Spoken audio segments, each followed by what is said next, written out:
feel like I'm going to be fired from this Homemaker podcast because I just feel like I'm failing in the homemaker department lately, to be perfectly honest. Often when we're discontent, we're comparing ourselves to the wrong situation. Like, you know, if you want to feel blessed, just go read the news. If you want to feel blessed, just go walk down your local city street. No one might notice if you clean a toilet, but they will notice if you don't ever clean it. It's literally like a shady maple smorgasbord for the bunnies. We know that you can't really measure the impact you make on a daily basis. You just can't. There's no time clock because you're on call 24/7. There's no quotas to fill. There's not charts and diagrams to show you how good of a job you're doing. And you are your habits. Like, you're going to take those bad habits with you or whatever they are. If you just plop your stuff on the ground when you walk in the door because you don't have, you know, the ideal coat hook situation or whatever, you're going to be doing that the next place too.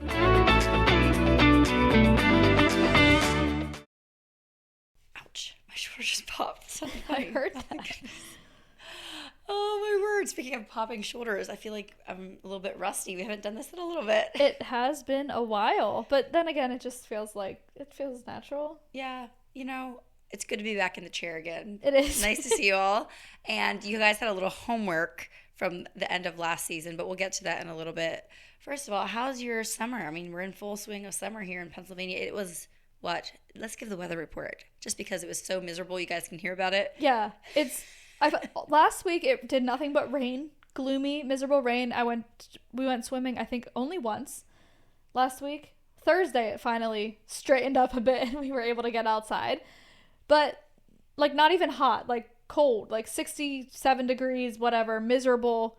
And then this week it's like 90 degrees and we still can't be outside because it's too smoking hot. Today was 98 degrees, real feel of 110. Josh was out on the deck. I felt so bad for him. I brought him, he was working on somebody's like deck that happened to be close by. I'm like, why did you pick to work on a deck in this heat? Like, because it just radiates the heat. It's almost dangerous at this point. Him and Jordan, our cousin, were working together. Oh, I didn't know that.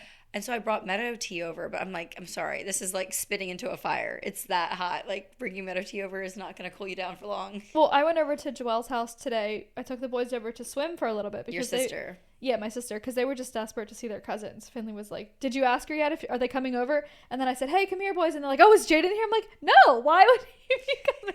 So I finally called her. I was like, can I bring the boys over to swim? So we went over there. But, like, we only stayed there for 2 hours because it was so hot. Like, it was almost too hot to even be around the pool. You were either in it or you were cooking. Yeah. So we didn't last long. So we're not even that hard to please. It's just been like extremes, right? Yeah, I would take this weekend was nice. Saturday I felt like was gorgeous. It wasn't too hot. And Josh Friday was playing ball Friday night and I was just like, this is beautiful. It cooled down. I was almost wishing for jackets. I had a jacket on a little bit Friday night. So we had nice weather for 2 days. Do you want to talk about your weekend at all, Jayna? I survived. So that's yeah. I mean, here you are. Yep. I felt like it went really well, and we were camping, by the way. Not tent camping, camper camping, but our camper we borrow, and it's very small, and it's not very nice at all, which is fine. It's great. It works. For one weekend, I can tolerate it. But do not invite me to go on any more camping trips for this summer. But I felt like it was fine until Sunday morning. I was just like, okay, I'm done. I would like to be back in my house now, thank you. But we survived. So. This is the camping trip with like 6 families and like 69 69 kids or whatever. Yeah, I don't know how many kids. Was that a lot? But it was a good weekend. Everyone was healthy. No one got hurt or sick. So yeah. That's good. But there was no pool, right? Well, they have this they call it an aquatic center. Don't even get me started. It's beautiful. But it's like all this stonework and pavers and like these teeny tiny pools that were like standing room only. For children, basically. Well, actually, the adults lasted longer because we sat there with our feet in or would, sit around the pool. And we were comfortable because, we were cool. But the kids, there was nothing for them to do. You weren't allowed to jump into the pool. Oh. Who builds a pool at a family campground that you can't jump into? Wow. I mean, the same people that build a pool back in the woods that you have to, walk a mile through the ticks and sticks to get there. Yeah. Same place. Yeah. Anyway, we won't be sponsoring them anytime soon. They won't be sponsoring us. Yes, we won't be doing ads for them anytime soon. Let's just put it that way. We just got back, which you guys can watch my Midwest vlog here. Just went live. It will go live this week, I believe, actually. But yeah, we did a camping trip / went to see friends. So we like hopped around, but we kept our camper with us and stayed at 2 different campgrounds and stuff. So it was a camping trip, but socializing, seeing the sights and stuff too. We'd never done that before. Josh and I kind of have this goal of, our kids are small. They're not very buoyant, or like, there's nap times yet. And like road trips are a little bit of a hassle with kids this age. So we're like, we had a list of all the different places we can go to in the U.S. 10 hours away, and there's a lot of interesting places, which Indiana is not one of them. Yeah. We have friends there, that's why we were there. But we went to Michigan too, and that was awesome. We swam in Lake Michigan, and yeah, I really enjoyed that. Ohio is beautiful too, but it doesn't have anything Pennsylvania doesn't have. But yeah, we survived that as well. I loved the camping. And the kids did amazing on the road trip, so that was confirmation that we can do it again. Like, they did so good, the baby, everything. So yeah, if you want encouragement that a screen-free road trip is a possibility, it is. We did it. We made lots of memories. We did listen to some Odyssey, so technically Adventures in Odyssey. So, I mean, that's not screens, but it was audio stuff. So anyway, a really good time, lots of memories, and not too many bug bites, so I called a win. We thought we'd start the beginning of, we sit and film once a month, but we film 2 episodes. So the first episode we film every time. We thought we would share a homemaking endeavor we've tried, and maybe it worked, maybe it didn't, whatever. We'll just tell you what's been homemaker happenings, if you will, just like a little life news updates centered around homemaking. And then the second episode that we film, we will tell you, share a goal or a project that we have on our plate, a task that we would like to accomplish. So for today, I thought I would just mention that I've been making a new fresh summer pasta salad recipe every week, and then nobody in my family will touch it. Miller will sometimes, my 3-year-old, but for the most part, it's what I eat for lunches every day then until I get good and sick of it. And there's so many good pasta salad recipes out there. I made a half-baked harvest one. It was like a creamy Caesar salad, pasta salad plus avocado in it. That was, I think, my favorite so far. I just made a Greek one today. It's pretty good. I'm probably not going to make it again. I have my favorite Italian pasta salad recipe on my website if you want to check that one out. But anyway, 3 pasta salads already this month, and I have more on the way. Homemaker happenings for me. I feel like I'm going to be fired from this homemaker podcast because I just feel like I'm failing in the homemaker department lately, to be perfectly honest. I planted a garden, and my little tiny garden, it looked beautiful. It's so cute, yeah. Until the bunnies ate it. Like, everything's just chopped. Everything. Like, there's a couple tomatoes on, but nothing's, like, growing because they just keep eating it. And I don't know. I don't feel like putting up a fence. Like, you have to have a pretty solid fence to keep out a bunny. And all the green beans are chomped down. There's a few beans on. I might get a few. But everything's just chomped up. I'm so mad. So, I don't know. That was a fail for this year. I haven't had that problem this bad other years. Like, every now and then I'll see, that something was in there. But it's just like snacking on everything. So, it's literally like a shady maple smorgasbord for the bunnies. Yeah, I'm very disappointed and annoyed. So there goes my gardening for the summer. And nothing else is really happening either. Lately, I feel like all I do is make mediocre meals and do laundry. Yeah. Well, I think that's great with summertime, though, because, like, we're coming into this. We never started a season in July before. But I feel like summer is not for, like, homemaking extras, really. You know what I mean? Yeah, I just feel like I'm doing the bare minimum. But that's the point. Like, I would love to be able to abbreviate my housework down to, like, 2 hours a day so that we can go do other things. Yeah, that's basically what we do. Yeah, this year my other things are house renovations, but, like, often it's swimming or, like, stuff like that. Yeah. Summer just fills up with fun things to do. I think that's fine, but... Yeah. So... We've been playing a lot of Monopoly Deal, which has been so fun. Me and the boys played like all the time. I know, right? Yeah. But it's been so rainy. It has felt like we can't be outside because it's always rainy. So we play Monopoly Deal. And now with heat wave, why not just do that inside too? So yeah, very good. Anyway, so hopefully I can not lose my job over that confession. I've had more. I'm sure your house looks better than mine. That's for sure. But yeah, let's not get into home renovations right now. It looks fine, but like it's just nothing exciting has been happening. Like no new projects, no renovations, no new fancy recipes. Like just doing the bare minimum. I don't really know why. I guess I'm just not very inspired lately. So. You're in a slump, but it's also not like it's not really a problem unless you let it be. You know what I mean? Right, Like if it doesn't bother you. No, I am very disappointed about the garden because I was looking forward to like disgusting. having some. That's so angry. Yeah. Like Anyway. even like, did you plant anything that's like down below, like carrots that you could pull up or radishes or anything? Like it was all gone. Well, I did plant some onions because I had this onion that was on my sink and I noticed it was sprouting. So I chopped it up and planted it, and they look great. So I should pull them up and see what's going on underneath that. Yeah. And I think I'll get a few cucumbers. But again, yeah, they're just all like chomped. You should chat GPT it. I wonder if there's any other less gory ways to get rid of bunnies than standing there with a 22 waiting to pop them off. You know?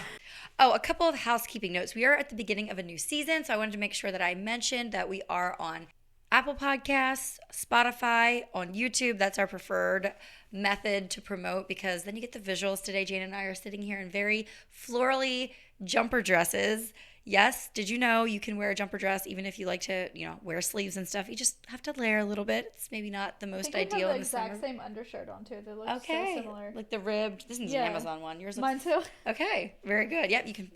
Anyway, sometimes there's fashion inspo. Sometimes more than others. But yeah, we can link what we're wearing. I don't know if I can. Mine was on the clearance rack at I Am She out in Goshen, Indiana. Mine is new from Amazon, so it should still be available. So link yours. Yes. Anyway, so like this video if you're watching it, please leave a review if you're a reviewer type of person, or maybe this could be your foray into leaving a review if you like to listen to a podcast. We'd love to, of course, a 5-star review is what we need to get our podcast in front of more people. So yeah.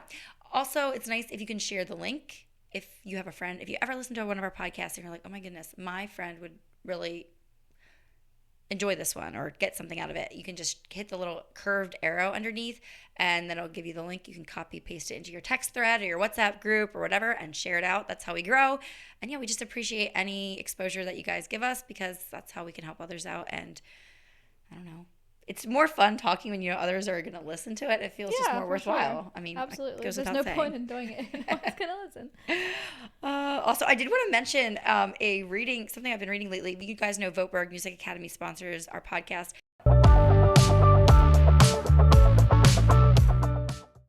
When planning your school year this year, one thing you don't have to worry about is taking your kids to music lessons. Voetberg Music Academy buys you 30 minutes of free time instead of one more thing on your to-do list, and will leave your children begging to play their instrument more. Students are self-motivated by earning badges mailed to their doorstep, participating in the monthly online student showcase, and seeing dozens of other students playing with their siblings and friends in the Voetberg Music Academy community.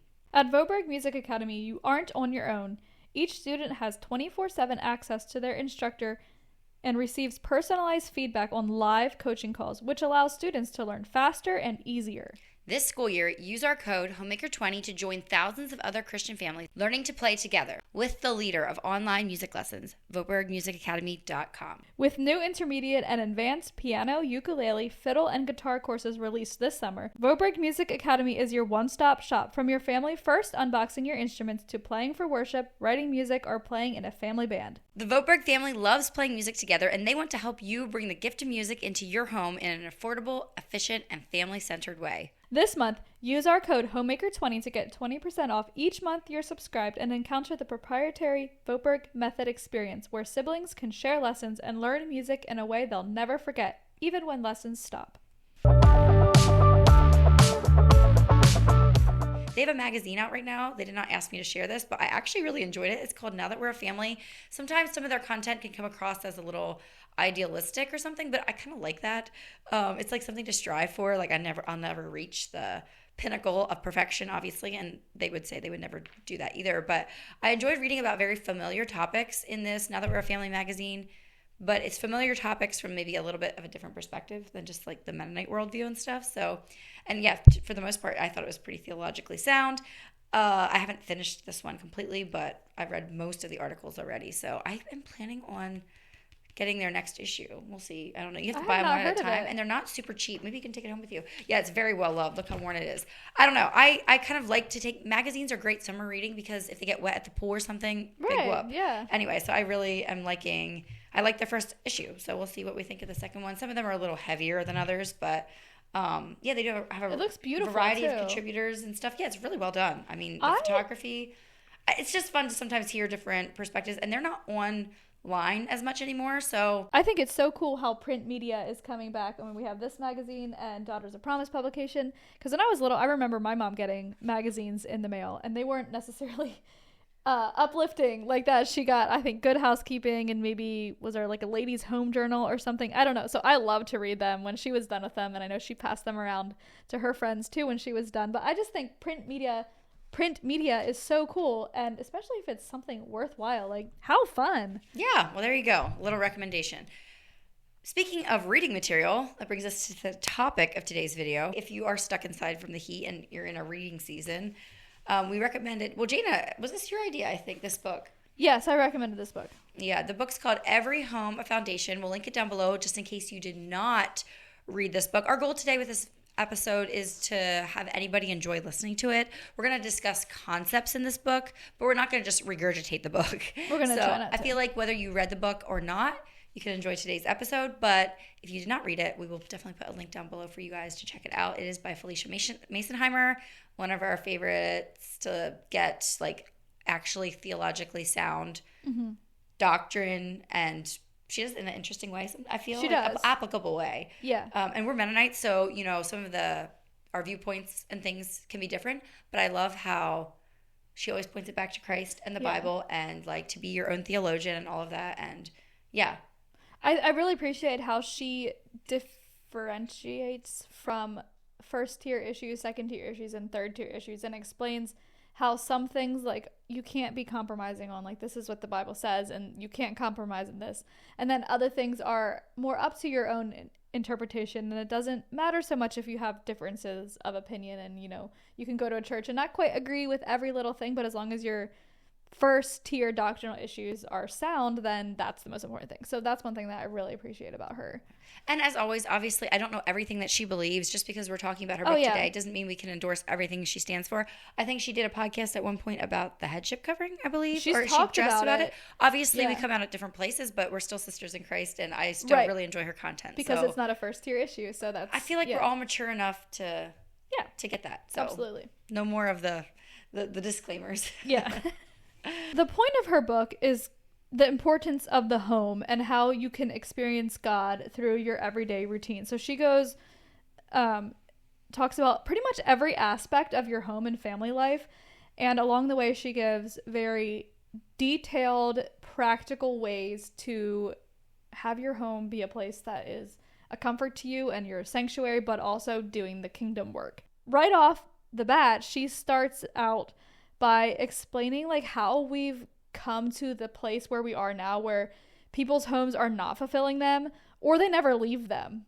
It's kind of like you see both problems where like the home is draining to them, but also like we don't want to go out, we just want to stay home, we don't want to socialize. Community, there's a lack of community across the board. And the one thing that she pointed out was that women returned from after World War II, the women came back home. So during World War II, a lot of women had to get jobs to support their family. The workplace was at war, so they had to enter the workplace. And in the workplace, their jobs had measurable impacts.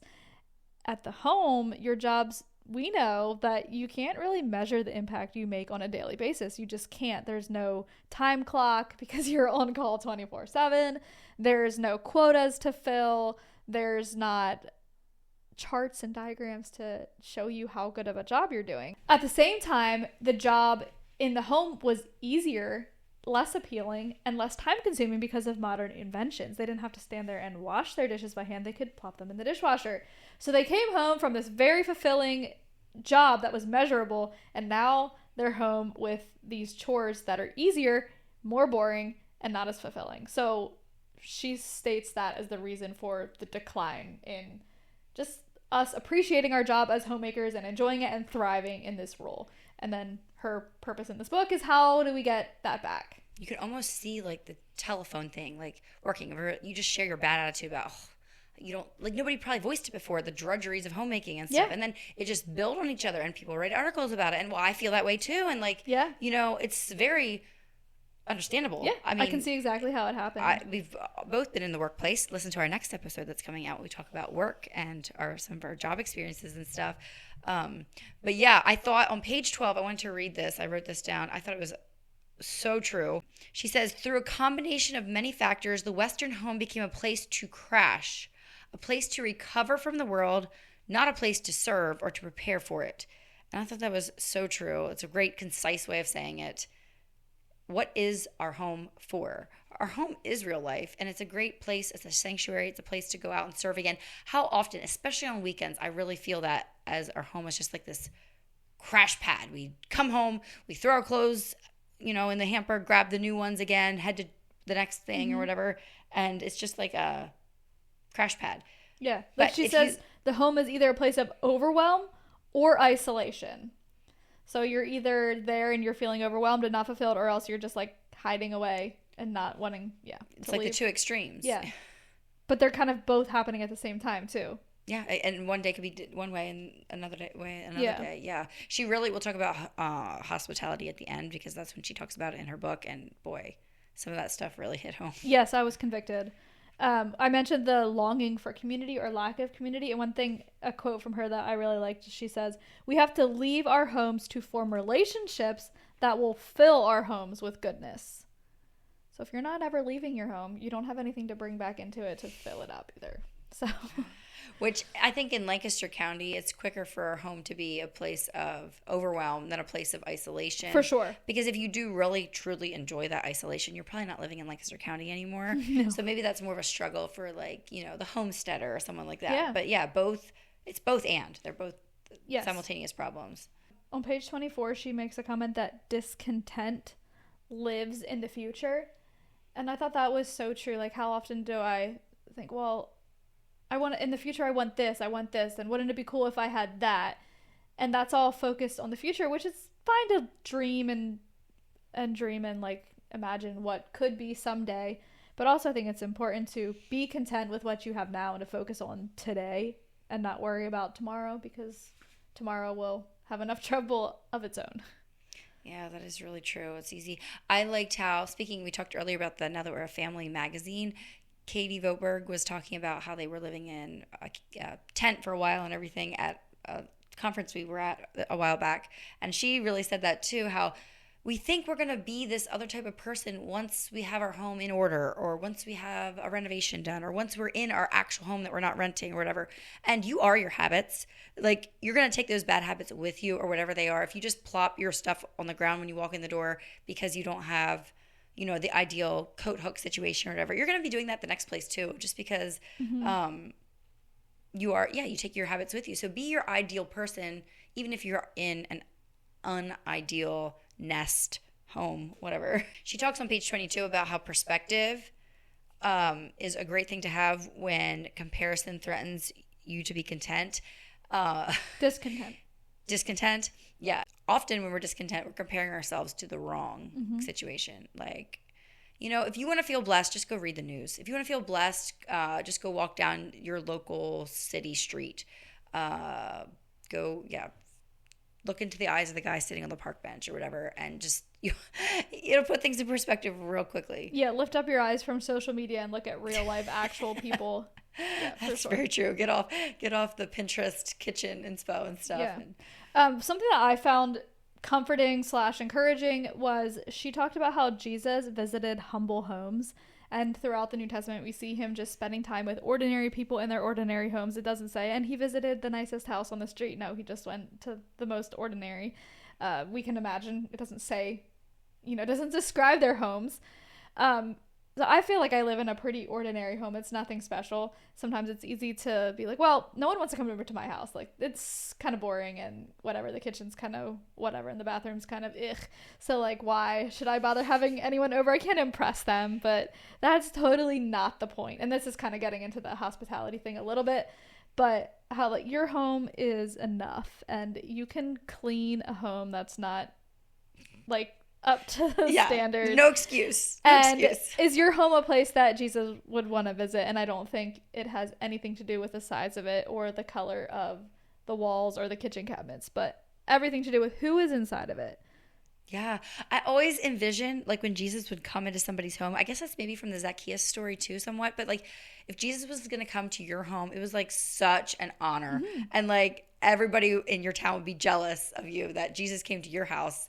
not that they would be like judging that your house is the best, because that wasn't Jesus' personality or his reputation that he only went to the best houses and everything. Right. But I have to think of Mary and Martha. You know, Martha is like bustling around and everything. Probably she was thinking about the optics of everything, and like she has to have the good food for him, and you know, it might have came from a good place and everything. Yeah. But yeah, it's an honor to have people in your life and people that take time to be with you, and it's not always about the optics. Right. Absolutely. The next thing I have on my list is the church calendar. Oh, did you have any thoughts about that? I didn't resonate with that too much, just because I don't need another holiday to celebrate. Well, I kind of felt like we do kind of keep, not everything that she talked about, but in our culture, we do hit the big ones. And I guess just appreciation for that. I think that's great. And maybe we could add a few more in. I don't know. I thought it was interesting that she brought that up in talking about the home. And I think since they're homeschoolers, it's an even bigger part, because like my kids go to school and they might learn about some of those church holidays because they go to a Christian school. Whereas if her kids are going to learn about it, she's the one to teach them. So I feel like for us, the school was kind of filling in some of those gaps, which may be good or bad. I don't know. But I just thought it was interesting that the church calendar is there. And if you feel like you need some more celebration or, you know, more things to do, check out the church calendar. She has it all listed in there. And I think a lot of them were probably ones that you've already heard of and you may already honor. And I don't think she was saying that you have to have these big elaborate displays or celebrations or whatever for each of them, but just find a way to honor them. And I think it could be a really good thing to do with your family. Yeah, the Amish in our area do really good. They celebrate Pentecost and they celebrate Ascension Day still. And pretty much for us, it's not really a special day for our family specifically, but I try to make sure, like, for both of those days, we were driving in the car and I was telling the kids, today's Ascension Day. You know, all the Amish are going to have off work today. You're probably going to see lots of buggies on the road. And then we talked about Ascension Day, where it was in the Bible, how it fit in with the Easter story, because that's the really only anchor to Ascension Day and Pentecost is the Easter story. So it's like, okay, and now in another 40 days, this is going to happen. And then we had it, you know, that was Ascension Day, and then Pentecost came. You know, we talked about that, but we didn't really do anything specific to celebrate it. But yeah, but you still talked about it, and Pentecost is almost always mentioned at church that Sunday. So I feel like we do a decent job of, compared to maybe the mainstream evangelical church or something. Maybe, yeah. Which is she reformed something I forget. So there would be more Catholic touches maybe to her practices probably.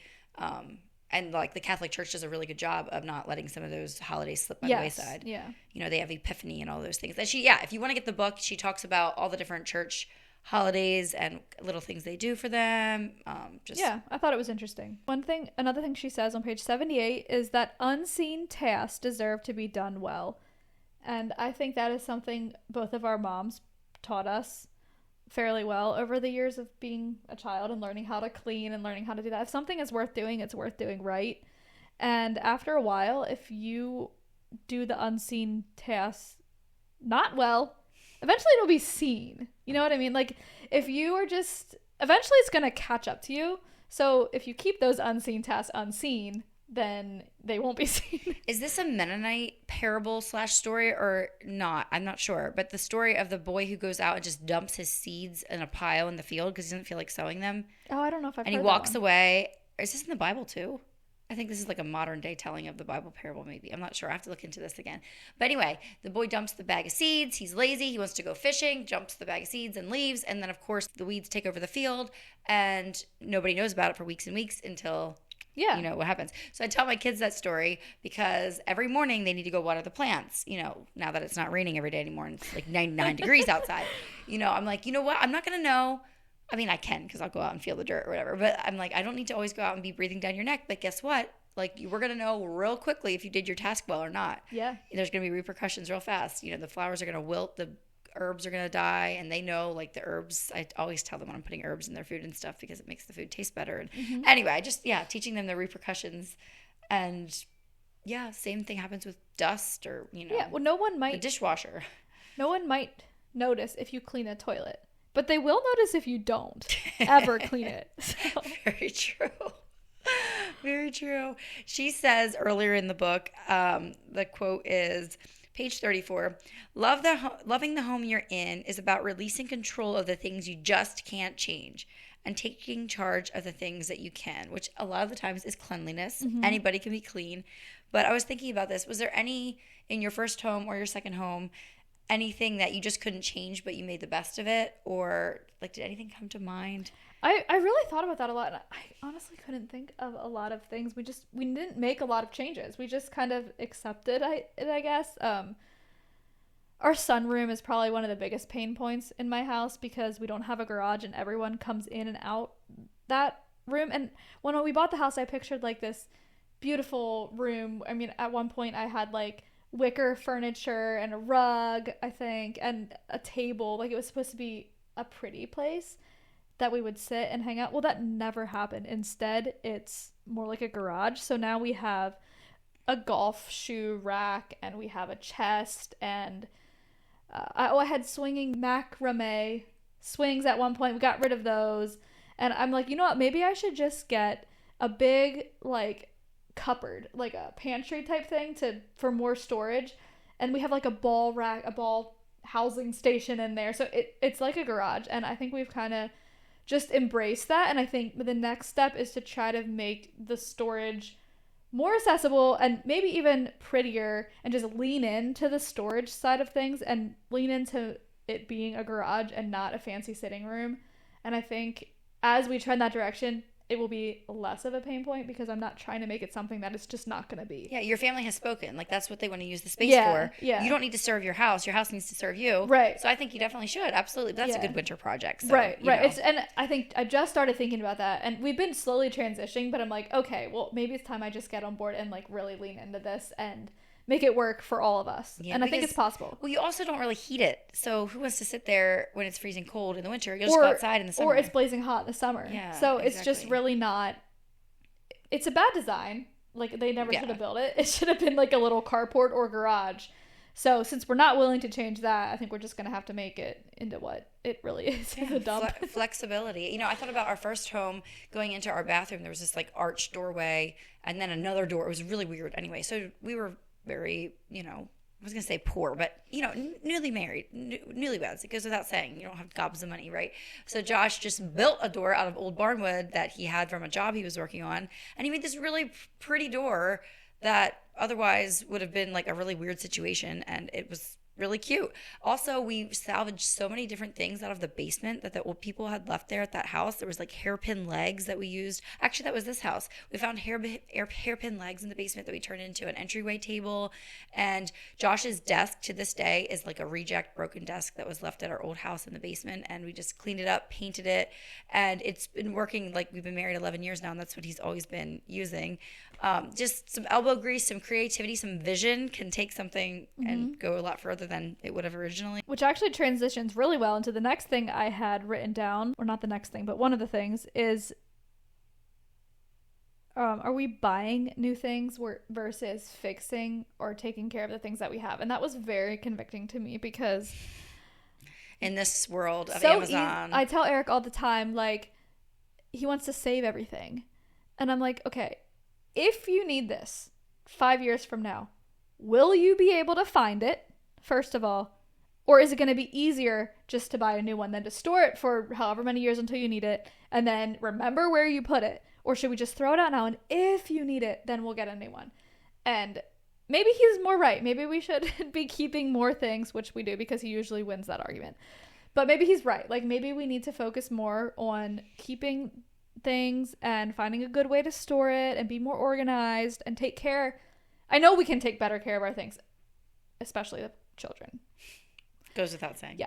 So it was convicting to see that written down in an actual book, that take care of the things you have and don't be so quick to just throw it out and get a new one. Because, yeah, that was convicting for me. Also, this is going with that too, like creativity. Sometimes instead of trying to put lipstick on a pig or something, if you just got rid of the pig? Like, we had this ugly door. That I was just like, ugh, whatever. We just got rid of the door. We did not need a door going from our hallway into our kitchen. Like, we never opened it or shut it. It was just always in the way, banging up the wall, whatever. We just got rid of the door. Or Or like yucky blinds. Yeah. Or curtains. I was like, you know what? I really don't need this. I just won't walk around naked in my living room. And then I don't really Problem need solved. blinds. So just get rid of the blinds. Yeah, same thing in our laundry. I just got rid of in our laundry room from before. I just got rid of the blinds and that was that. Or if there's an ugly rug, did you ever think about just getting rid of the rug? The flooring underneath might not be that ugly. Or we did in our sun porch, we took away this ugly, disgusting carpet that was there, and then we had concrete underneath, and we didn't just. It took a lot of work, but we refinished the concrete, and there we go. You have ugly pendant lights or something. You don't even need pendant lights a lot of times. In fact, I watched a YouTuber take the pendant lights out of her kitchen because her kitchen was gorgeous, beautiful. The pendant lights were gorgeous and beautiful too, but she took them away and her whole space looked way bigger. So if you have like ugly lighting or something like you don't really use or need or want, and it's just there, what would happen if you just went bye-bye? So just another practical thing to make your home a little more elevated. Page 107, she talks about a laundry schedule. And first of all, let me say, I think it's really cool that she has this in the book. And I think for some people, it could be very helpful. I mean, she spells it out exactly. If you're really struggling with your laundry department, I suggest checking it out and following it, trying it, see if it will work for you. For me, that is a no-go. I do not like the day to tell me what to do. I like to tell the day what I'm going to do. And I just feel like my life, maybe since she's homeschooling and her days look more the same, maybe I can see that would work for her. For me, like if we were swimming the day before, then I need to wash wet towels that day. And I'm not going to wait until Thursday to wash the wet towels. And depending what I'm doing that day, I have more time to wash the sheets. So in a given week, I might have time to wash the sheets on Wednesday one week and then on Friday the next week. So I let the pile of laundry and the schedule of the day tell me what to do. I don't want anyone telling me what laundry I have to do on what day. So I don't necessarily disagree with it, but it doesn't work for me. Yeah. I would do the same. I would use always the same time frame, but I just do the load that's like the laundry sorter section that's the fullest. That's the one we do that day. But yeah, the key with laundry and figuring out laundry systems is just to try systems until you figure out one that works. Stick with it for like a month and then try something else. Like I don't have a system and that's working. I just do the laundry as I need to do it. And some days I'm like, you know what? There's a decent amount in here, but I don't really feel like doing laundry today. So I'm not going to do it. I'll do it tomorrow. And you know what? I do.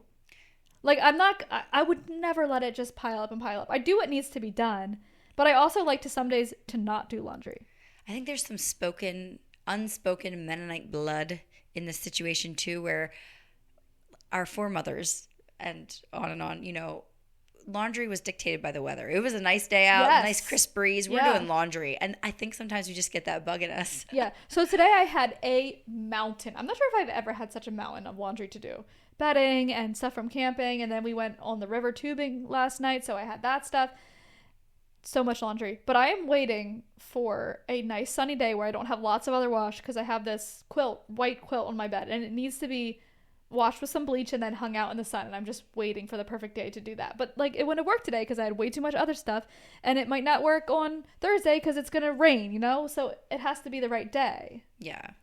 I don't know what context this was in, but I wanted to make sure I read this quote. In chapter 13, she just said very simply, don't fight your season.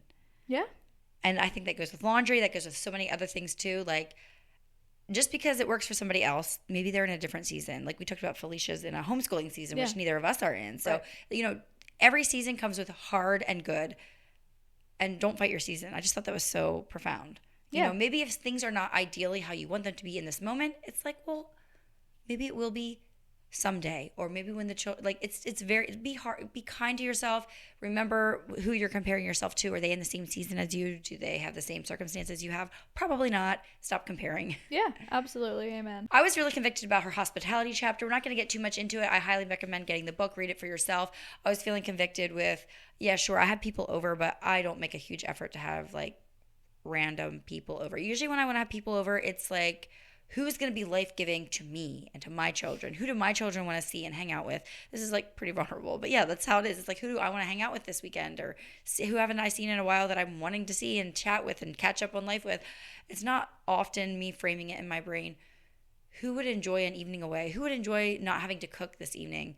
That's quicker. I'll just go make a meal for somebody who's like in need and drop it off at their house or something, quicker than yeah, I don't know. It was just a really good segment. She had spent a lot of time on that towards the end, talking about hospitality. And we don't entertain as Christians. Entertaining is about me and look what I did and look what I can do. And hospitality is about look at you. You came to my house and let's share a meal together. I was really convicted by that section too. I just guess I didn't write anything down for it. But we don't need to. We have whole podcasts about that. We have had them in the past, and I think we could do another one again using some of the guidelines and ideas that she has in this book and have a whole episode on hospitality. Maybe even getting more towards the holiday season or something. We'll see. Yeah. Very good. Anyway, thank you guys so much for being here. And we'll see you in the next one. Bye.